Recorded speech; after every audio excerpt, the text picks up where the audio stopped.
This episode is brought to you by Amazon Business. We could all use more time. Amazon Business offers smart business buying solutions, so you can spend more time growing your business and less time doing the admin. I can see why they call it smart. Learn more at amazonbusiness.com. Are you a forward thinker? Then you need an HR and finance platform that thinks like you do. Workday is the AI platform that helps propel your organization, your workforce, and your industry into the future. Workday, moving business forever forward.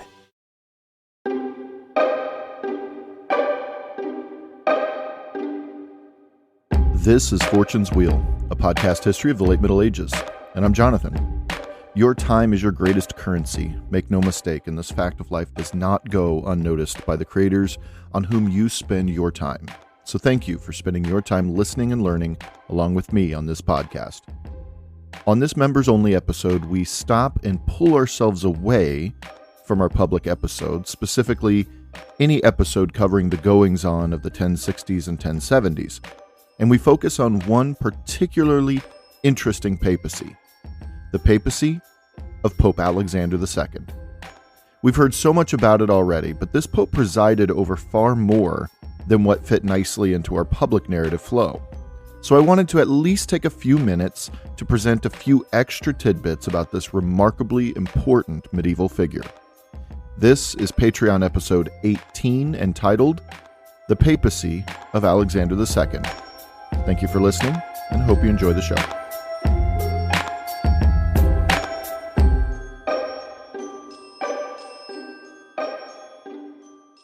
Anselmo da Baggio, born as early as 1010, found himself rising through the clerical ranks all the way to the papacy.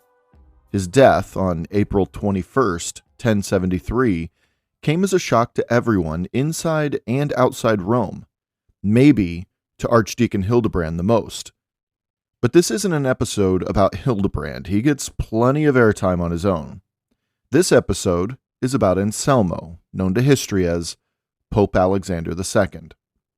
Born a handful of miles outside of Milan, Italy, in a town called Corsico, around the same time the first Normans were migrating south to the southern ends of the boot, Anselmo was named after his father. They were certainly not a major family with major prominence, but his family was a minor family with minor prominence. They held some local power in and around Milan, to be sure. Now, we know that he was first ordained as a priest in Milan, but we don't know for what reasons he joined the clergy to begin with. But he was a deeply radical thinker. In fact, he was one of the original leaders of what became known as the Pataria movement in Milan. Now, the Pataria movement was basically an offshoot of the far larger Cluniac reforms, which emphasized fundamental change in the priestly clergy throughout Western Christendom. As we know, Cluniac reforms centered themselves on clerical celibacy, the end of simony, the abolition of plurality, and Pope Gregory VII's pet project, the immediate cessation of all monarchs being able to invest their local bishoprics and abbeys with whomever they wanted to put there. We haven't really spent much time on Milan, but Milan seemed to be a hotbed while these reforms were taking hold around Europe, and Anselmo da Baggio was a major player. After Anselmo left Milan and became Pope Alexander II, he implemented more reforms during his papacy, and then died, and then made way for Pope Gregory VII to take the reins. Well, Milan shifted from their Pataria movement to being staunch supporters of all of these reforms, which became known collectively as Gregorian reforms due to the power and gusto of Gregory VII. So when Anselmo was still a young priest, Milan erupted under Holy Roman Emperor Henry III's reign. Due to his influence in the Pataria movement, which was very much opposed to imperial impositions into the church, Henry III himself handpicked Anselmo to leave Milan and take the bishopric of Lucca. This effectively gutted the Pataria movement while still elevating Anselmo, which kept too much opposition at bay. This was around 1057. This is when Anselmo became friends with a young Hildebrand, who, as we know, would succeed him. The point of connection between the two men was the very reason that Anselmo was moved to Lucca in the first place. The emperor, Henry III, had removed Anselmo, making way for him to sell the bishopric of Milan to a married man. It was like a double whammy against Anselmo and Hildebrand's reforms. Well, this slap in the face actually set Bishop Anselmo up for some good old-fashioned blowback. Henry III couldn't possibly foresee what he set in motion by switching Milan for Lucca. See, as Bishop of Lucca, Anselmo was elevated to a position that afforded him audience with the Pope. At the time, it was Pope Nicholas II, and Anselmo had made a number of trips from Lucca to Rome to sit in on councils and synods hosted by Nicholas. When Nicholas II passed away in July of 1061, Anselmo, through his close friendship with Deacon Hildebrand, serving directly under Nicholas, he had earned the respect enough to be named Pope Alexander II on October 1st. Now, as was customary at the time, the German king also propped up his own choice in Honorius II, but Honorius' claim was never really legitimized. It also helped that Hildebrand was able to negotiate, if you remember from the public podcast, a deal with the southern Normans, namely Richard of Capua, brother-in-law of Robert Guiscard, and this deal saw Alexander II marched into Rome at the head of some Norman knights. I mean, you can't really argue with that. It was at this point that Anselmo da Baggio, former Bishop of Lucca and new Pope Alexander II, was able to resume, for all intents and purposes, his Pataria movement, again characterized by the Cluniac zealousness for reform. Alexander II, Hildebrand ever by his side, championed the idea that the Church of Jesus had become far too secular and it was time for a change. The very same reforms that Pope Leo IX and Pope Nicholas II pushed before him, and the reforms that both Pope Gregory VII and Pope Urban II would implement with unprecedented power after him, well, Alexander would make front-page news during his papacy.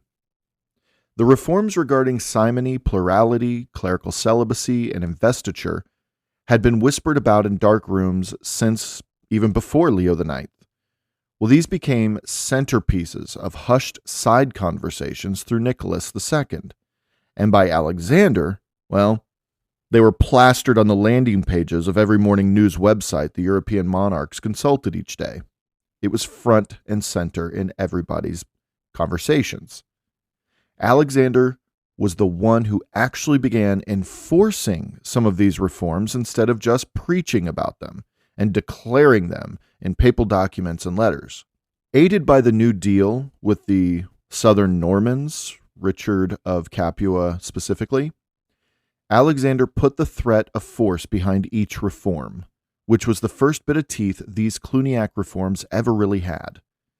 If you were a married priest, or a priest who enjoyed mistresses or had even fathered children before, then from now on you were forbidden from holding Mass or even distributing the Eucharist. If you were a priest who held two different leadership roles in two different churches, then you were excommunicated until you made amends in Rome. If you ever paid money or land in exchange for church positions, then you were absolutely stripped of your role as priest. And the same went for if you received in exchange. And these weren't just hollow threats either. Alexander kept bishops from consecrating priests into leadership roles. He installed overseers to maintain his policies throughout Christendom. He toured his papal states, and he even removed a number of bishops from their bishoprics due to them buying their bishoprics. Alexander was the first pope to take on the German king, young Henry IV, head on when Henry attempted to invest Godfrey of Castiglione as the new bishop of Milan. Alexander immediately voided the appointment on the crime of investiture and instead installed a man named Atto as Milan's new bishop. This would set in motion a near constant conflict between Henry IV and subsequent popes that would last decades. Let's now head to Iberia, the year 1064. Yeah, it's been a little while since we've been there on the podcast, specifically way up in the northeast, nestled in the foothills of the Pyrenees Mountains that separate modern-day Spain from France. Well, there sits the city of Barbastro, currently in Spain today. In the 1060s, as a reminder, well, these were the days of the mighty Rodrigo Diaz, who's remembered forevermore in Spanish history as the legendary El Cid, the man who single-handedly kicked off the Spanish Reconquista. Well, not really, but you all know how legends work, so we'll just go with it for now. Muslims, even that far north, still held sway in that city of Barbastro in the 1060s. In fact, it wasn't just under Muslim control. Barbastro was the capital city of the hooded Muslim emirate of Lerida. One historian has called the ensuing siege and battle and massacre as, quote-unquote, the crusade before the Crusades, which explains how the Battle of Barbastro, or the Siege of Barbastro, towards the beginning of the Spanish Reconquista, is also widely referred to as the Crusade of Barbastro. Interesting, considering the First Crusade wouldn't occur for another 30 years or so. It calls into question just how first the First Crusade really was. Barbastro itself, though the capital of the Emirate of Lerida, was also claimed as a major city within the Christian domain of Zaragoza. So you can see the tug of war between the two sides here. That, and Barbastro was dangerously close to not only the other Christian kingdoms in northern Iberia, but also to France itself, which had a history of devastating, bloody Muslim invasions since as early as the Battle of Tours in the 700s. Barbastro, according to the Christians, must be taken with force for the Christian north to prosper, and France was certainly interested in pushing the Muslims as far south as possible. So the Christian leaders in those northern Iberian kingdoms began sending out appeals to French barons for support to once and for all take Barbastro.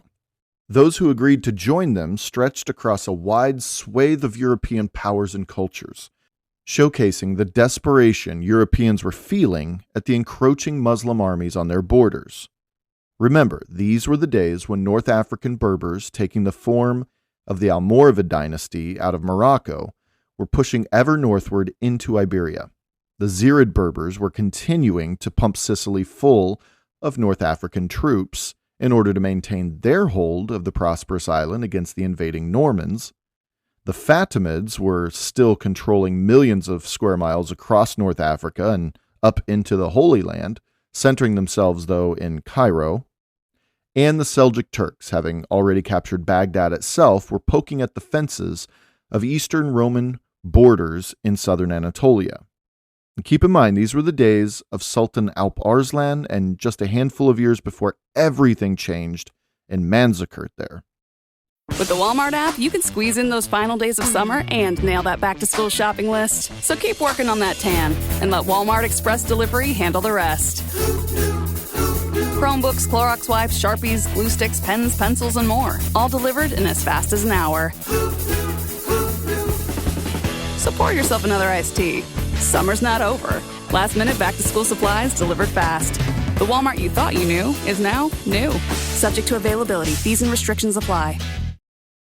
This episode is brought to you by Nespresso and Samra Origins by the Weekend Coffee Collection. Introducing Samra Origins. My collaboration with Nespresso is a connection to my roots, to my mother, Samra. Coffee that hits the right notes. It transports you. Crafted with unique notes and bold, soaring flavors. Experience a taste that moves you. Nespresso and Samra Origins. Discover more at Nespresso.com. So, who exactly, though, answered the call? Well, traditions say one thing, but historic records aren't so clear. The leader of the whole crusade in Barbastro seems to have been lost to time, the overall leader, that is. The ones that seem to be the closest to the truth are impressive, though. Duke William VIII of Aquitaine, the great-grandfather of arguably the mightiest of all medieval women, Eleanor of Aquitaine, Count William of Montreuil, Count Ermengal III of Urgell, and a minor Norman mercenary named Robert Crispin. It was such a large army that all crusaders could have been the chief leaders of this crusade, just in charge of the varying factions comprising the entire army, kind of a federation of sorts. These factions included Normans, other various Frenchmen, Burgundians, and among many, many others. Now, Robert Crispin, if we may, is an interesting character. He was nicknamed Francopoulos, and being the third son to a Norman baron, well, we know what his inheritance looked like. Pretty much nothing. So he was yet one more Norman son who ventured into the Mezzogiorno to join the Hautevilles in their conquest over the region, including leading the contingent that Roussel de Bayeul was also prominent in. Gaining plenty of battlefield experience there, he answered the call and took a large contingent of Normans away from Robert Guiscard and arrived outside Barbastro, where he was put in charge of the larger Norman force. This disinherited Norman son turned mercenary, turned leader of a Norman contingent in what's been described as a proto-crusade. Not a bad shakeout, if you ask me, for Robert Crispin. So sneaking ahead a bit, though, in history, just sneaking ahead, what happened after Barbastro regarding Robert Crispin? Well, it looks like after Barbastro, Robert Crispin returned to southern Italy, but found employment under Romanus IV back in Constantinople very shortly after. Honestly, this was the lull years for both Robert Guiscard and his little brother Roger, so Eastern Rome it was. Taking his large contingent of Normans across the Mediterranean, he joined Romanus IV just as the emperor was heading out to Manzikert.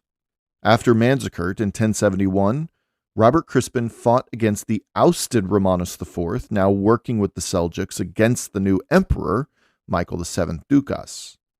Crispin kept his paycheck secure with Michael VII, but after the death of Romanus, Crispin returned to Constantinople, where, legend has it, in the year 1072, he was poisoned, resulting in his right-hand man, Roussel de Bayeul, officially taking charge of the Normans in the east. So, that's the story of Robert Crispin. But back in time again, back to Barbastro, 1064. This Christian contingent was missing one key piece that would give them justification for outright destroying the Muslim city. They needed support from the Pope, much the same as Robert Guiscard had received his papal banner to do what he had to do in Sicily, and Duke William of Normandy had received for his work in England in 1066, just 2 years after this. These Christian leaders felt that an outright battle and conquest against a distinctly Muslim force would probably benefit from a little papal blessing.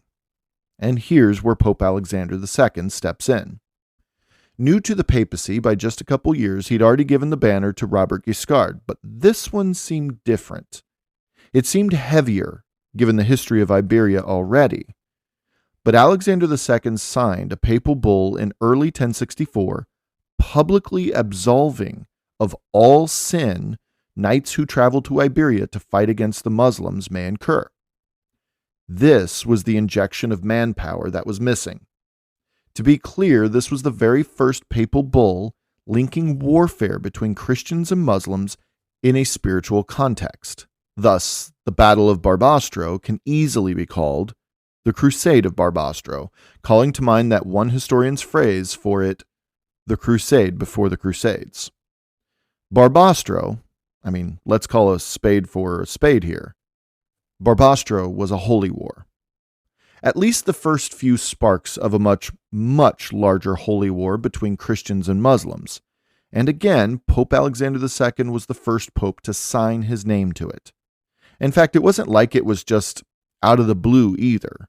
Just 1 year earlier, Alexander publicly declared the situation in Iberia.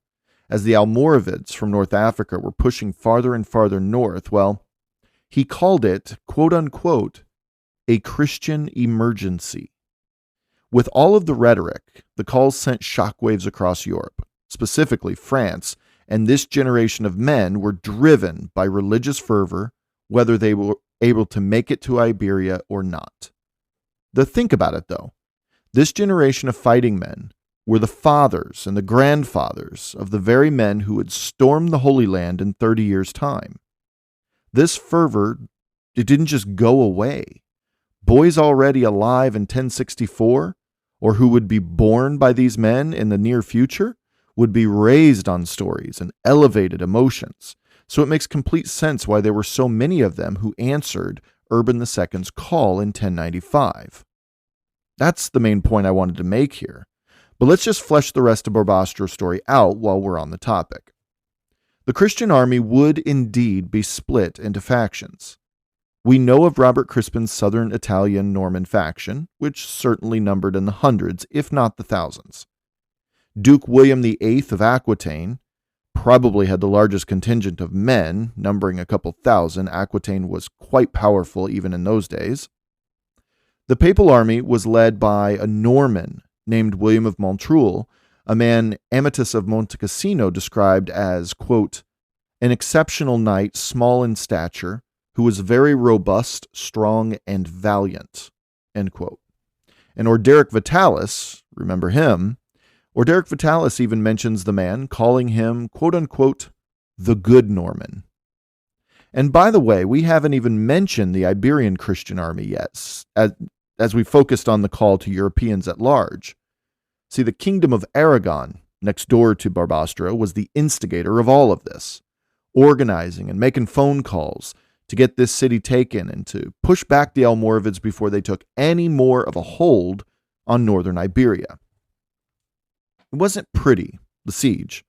It lasted 40 days, and when the Muslim leaders agreed to peace terms, which included allowing the tens of thousands of Muslim soldiers to march out of the city and escape to the south without harm being done to them, well, the Christians at first agreed. Keywords, at first. The Christians reneged on the deal the moment they poked their heads out of the gates. The Christian armies dove in a bloodthirsty massacre against those who gave up. It was pretty awful to read about, actually. Medieval estimates mark the Muslim casualties of that alone upwards of 50,000 men. But we know these numbers are always inflated. But these numbers are only inflated so much. So if the number is 500 men, we can assume the real number was probably between 25 and 50% of what's written. So if the number's 50,000, well, that's horrific on an unimaginable scale still. And that was the Proto-Crusade, the crusade before the Crusades. That was the Crusade of Barbastro, orchestrated and publicized as a papacy-sanctioned holy war between Christians and Muslims. It was kicked off by Pope Alexander II, and it stands as a mighty precursor to the actual Crusades coming soon to a Holy Land near you. I shudder to get into those, given what Barbastro was like. Now, a part of this whole crusading thing, from Alexander's point of view, was to be acutely aware of the Jewish populations in and around Barbastro. He issued warnings to bishops and nobility, respectively, warning them against wanton violence against the Jews. This was not a war against non-Christians. This was a war between Christians and Muslims for the soul of Iberia, specifically beginning with Barbastro. Let's not make it something it wasn't here. And it was upon this very keystone idea, this idea that you must protect the Jews because this is not a war against Jews. It was upon this very keystone idea that Alexander II issued the crusade against the Moors in Barbastro. One of his letters to the Viscount of Narbonne, quoted in Joseph O'Callaghan's book Reconquest and Crusade in Medieval Spain, specifically states, quote, that you protect the Jews who live among you, end quote. Admitting, as I said a moment ago, quote, for the situation of the Jews is greatly different from that of the Saracens, end quote.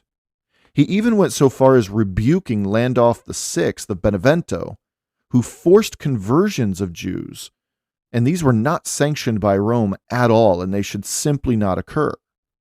Alexander's stance on the Jewish person was crystal clear.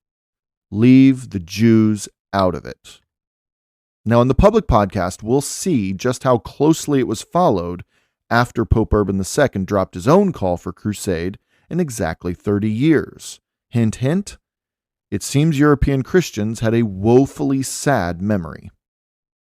Now, after Barbastro and 1065, Alexander II received envoys from Duke William of Normandy appealing for a papal banner to legitimize his impending invasion of the Kingdom of England. But I don't want to take our time here to rehash this. We know that already. We know that Alexander II is the Pope who offered that official support for the Norman conquest of England. But William and Stigand, and that cast of characters, weren't the only friends of the podcast that Alexander was juggling in the mid-1060s. No, there was also a petulant young King Henry IV, who in 1068 tried to divorce his wife again. This time, though, Henry seemed pretty adamant about getting papal approval for the divorce, which had eluded him so far, because this time, Henry packed his wife's bags and sent her to a nunnery. However, one of Alexander's most potent legates, the future saint Peter Damian, who we talked about on the podcast before, well, he stepped in and basically told little Henry that he either take his wife back and give up the whole charade, or Alexander will refuse to crown him emperor one day. Well, to a kid like Henry IV, raised on, stories of his father, the emperor, that was enough. So Bertha of Savoy, his wife, was quickly shipped back to Henry's side for a lifetime of really tense dinners. Alexander was the heart of it all during the 1060s, and from what I can tell, one major reason we don't hear his name much is due to being right smack between two powerhouse popes in Pope Leo IX and Pope Gregory VII. But make no mistake, from Leo IX and Nicholas II and Alexander II to Gregory VII and Urban II, the latter half of the 11th century was nearly dominated by strong-willed and strong-principled popes who were reformers to their very cores. Alexander II was eclipsed, in my opinion, and rightly so, but he deserves a little attention too. He took on an emperor, led a version of the larger Cluniac reform movement sweeping Christendom, and he made his way to the highest position in the church. From there, Alexander took the baton of papal transformation and carried it over a decade. During this time, he initiated a crusade against the Moors in Iberia. He issued widespread protections toward Jewish populations. He took on untold violence in Poland and Bohemia, which we didn't get to on this episode.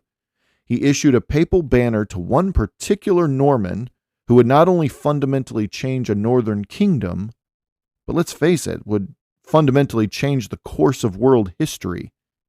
And the whole time he was paving the way for one of his deacons to carry on this same Cluniac reform to heights Alexander himself would probably have a tough time wrapping his brain around. Eclipsed or not, Alexander was a powerful influence in Europe, in all of Christendom, in his own right. I hope you enjoyed this little biography of Alexander II. I hope it served to fill in a few gaps in what we've discussed in previous episodes on the public podcast. I'm working on several more episodes simultaneously at the moment. Hey, when you're juggling at least 10 books at any given time about the same period, you're bound to come across something that fits into a different episode. So, that's my madness at the moment. And I love it, and I hope you love it too. Please share the show with as many people as you can. And as always, please know that I appreciate you all more than you know. You are the ones making this whole thing possible, so thank you. Until next time.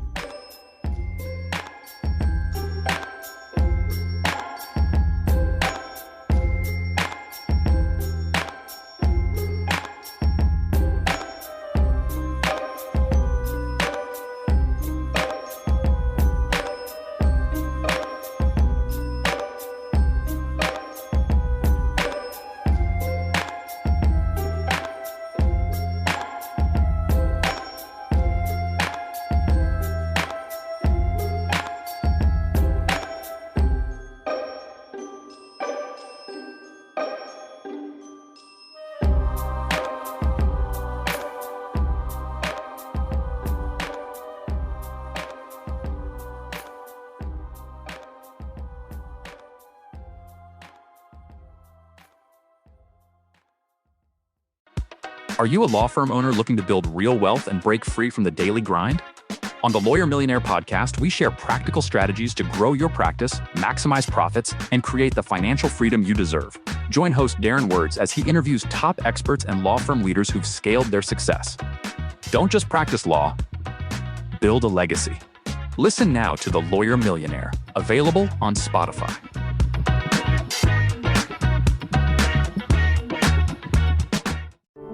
Ready to become a key player in the field of forensic science? Level up your skills with the University of Florida's premier forensic science online graduate program. We're 100% online with flexible courses you can complete anywhere, so now is the perfect time to get started. Just fill out the interest form to connect with our online learning team. Spring enrollment deadline is November 11th. Advance your career in forensic science with the University of Florida's online graduate program.